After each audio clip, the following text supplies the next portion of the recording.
América Latina, a região do continente americano que comprime 20 países, com um PIB de 5,1 trilhões de dólares, sendo popularmente conhecida pela diversidade, cultura vibrante e também por ser a região mais desigual do planeta. E por mais que o território tenha uma grande abundância de recursos naturais, em uma área que corresponde a cerca de 13% da superfície terrestre, além de possuir um clima ideal para a agropecuária e mais de 650 milhões de pessoas, alguns países latino-americanos estão entre os mais pobres do mundo, sofrendo com altos níveis de corrupção e violência. No entanto, quando se fala da América Latina nos dias de hoje, muitos não imaginariam que durante a colonização, a região era mais atrativa para os europeus do que a América do Norte. Além do fato de que sempre houve a expectativa que países como a Venezuela, Argentina, México e o Brasil iriam se tornar superpotências durante os séculos 19 e 20.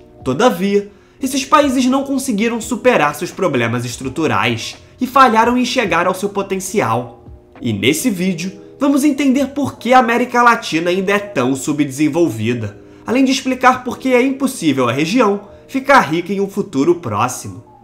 Para entender a situação da América Latina atualmente, precisamos primeiro olhar para a história do continente americano, pois por mais que haja uma clara diferença de riqueza entre a América do Norte e a América Latina, nem sempre o cenário foi assim, pois tanto para os povos nativos quanto para os europeus colonizadores, a América Latina era considerada a mais valiosa, enquanto o norte do continente era escassamente povoado por tribos. Contudo, justamente por esse motivo, houve uma diferença na colonização dessas regiões, pois quando ocorreu o descobrimento europeu do continente americano por Cristóvão Colombo no fim do século XV, e posteriormente o início da colonização da região, principalmente pela Espanha, esses colonizadores não vieram interessados em estabelecer e desenvolver uma nova vida nesses países, mas sim buscar riquezas e mão de obra. Entretanto, o contexto da colonização por parte dos britânicos foi muito diferente, pois além de começar tardiamente em comparação com o Império Português e o Espanhol, o país ainda estava se recuperando da Guerra Civil Inglesa, que durou entre 1642 e 1651.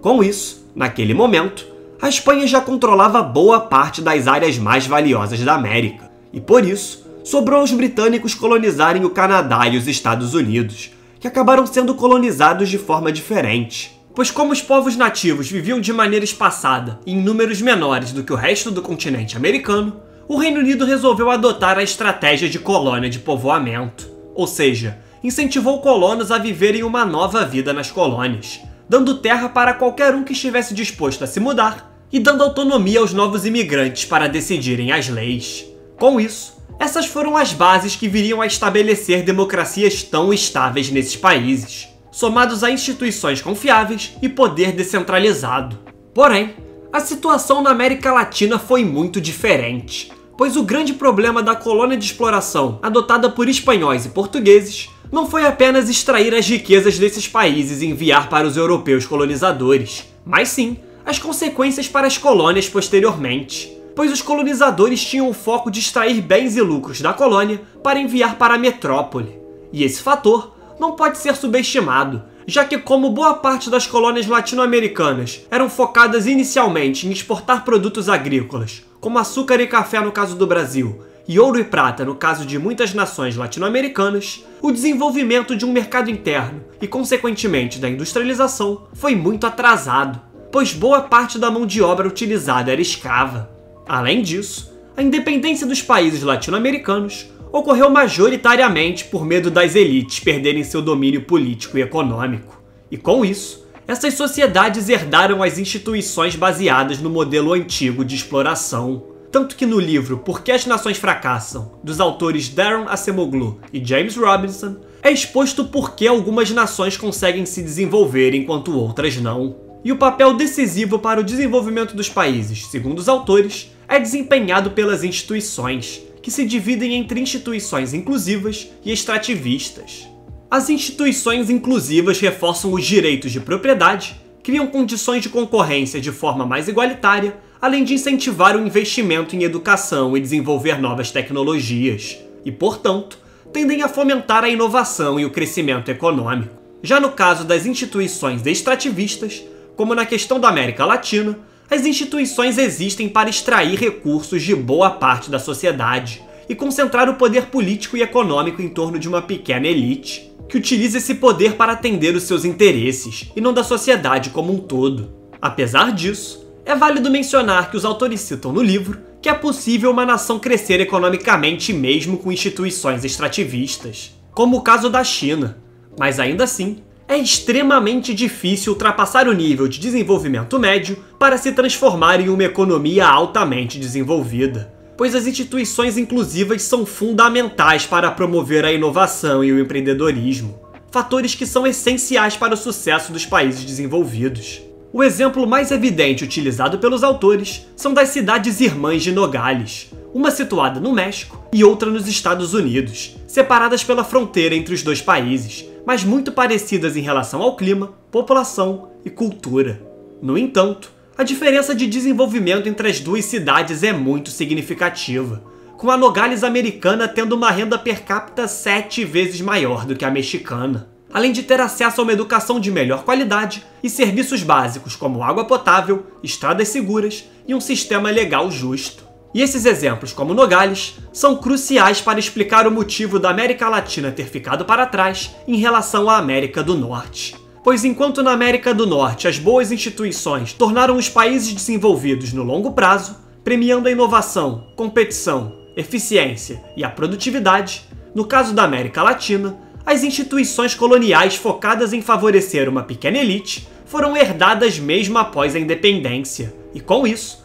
intensificaram a desigualdade social, desenvolvimento abaixo do ideal, infraestrutura ineficiente e educação de baixa qualidade. Além disso, a instabilidade política tem dominado o cenário na América Latina há muito tempo, com golpes militares, regimes totalitários e corrupção sendo temas recorrentes. Um bom exemplo disso seria o caso do México, que após a independência de 1821 e a formação da República em 1824, teve incríveis 52 presidentes em 43 anos. E essa incapacidade de estabelecer um governo estável foi um fator que tornou o México vulnerável a ataques externos e contribuiu para a perda de boa parte do norte do território para os Estados Unidos, que hoje seriam os estados da Califórnia, Nevada, Utah, Arizona, Novo México e o Texas. Com isso, por mais que a região tenha uma grande abundância de recursos naturais, ela foi e continua sendo muito incompetente para usar essa vantagem a seu favor, pois governos latino-americanos jogaram fora o potencial desses recursos com políticas populistas para fomentar a perpetuação do poder e tentar amenizar os problemas sociais em um curto prazo.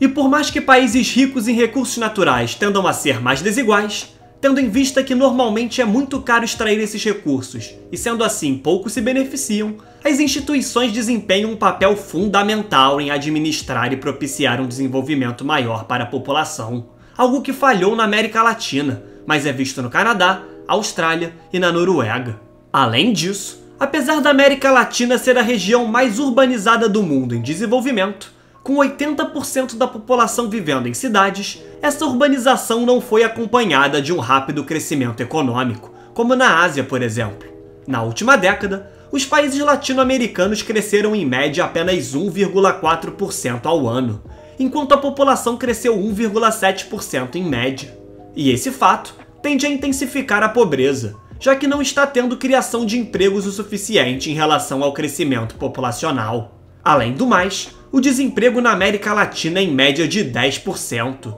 sendo extremamente alto quando comparado à média global de 6,2%. E assim, não surpreende o fato que, segundo dados do Banco Mundial, a América Latina é a região mais desigual do mundo, com 10% da população mais rica concentrando 37% da renda da região, enquanto os 40% mais pobres recebem apenas 13% da renda. Além disso, é estimado que 1/3 da população da região vive abaixo da linha da pobreza, recebendo menos de $2 por dia. Naturalmente, já seria difícil para países com grande desigualdade social reverterem essa situação, mas para a região isso se torna ainda mais difícil, pela total incapacidade de fornecer um sistema educacional de qualidade. É estimado que a educação da América Latina está, em média, 2 anos e meio de escolaridade abaixo da média da OCDE. Se compararmos com a Coreia do Sul, que tinha índices piores do que muitos países latino-americanos até a década de 70, atualmente, os sul-coreanos possuem mais anos de escolaridade e resultados educacionais do que todos os países da região.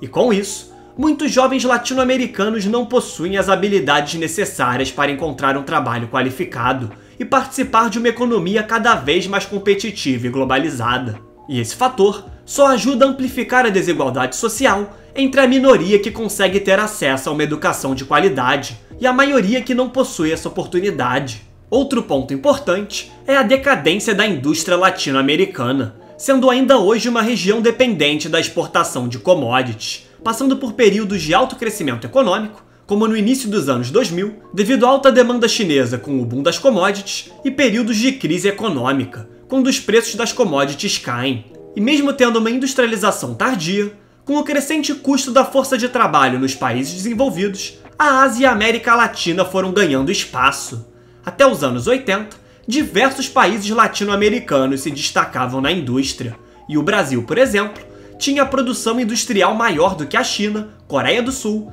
e a Índia somados. No entanto, o Brasil atualmente produz apenas 10% do total desses países. E enquanto a produção industrial brasileira cresceu 9% entre a década de 60 e 80, mas apenas 2% desde então, no continente asiático, o crescimento foi de 60% desde a década de 80. E esse exemplo é notório em diversos países da região, que foram perdendo competitividade em relação à Ásia, principalmente devido à década perdida nos anos 80, que levou diversos países da região a terem sérias crises econômicas com altas dívidas externas e déficits fiscais. Portanto, por mais que a América Latina tenha uma abundância de recursos naturais, clima favorável e mão de obra abundante, ela falhou em desenvolver instituições confiáveis e tem alguns dos países mais pobres do mundo, pois nunca conseguiu resolver seus problemas estruturais. E assim, a grande desigualdade social, corrupção e políticas populistas servem para intensificar os problemas da região, tornando muito difícil enxergar um futuro próspero para os latino-americanos em um médio prazo.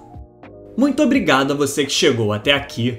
Para assistir conteúdos exclusivos, siga o Sem Economês no Instagram. O link é o primeiro da descrição. Agradeço novamente pela sua audiência e até o próximo vídeo.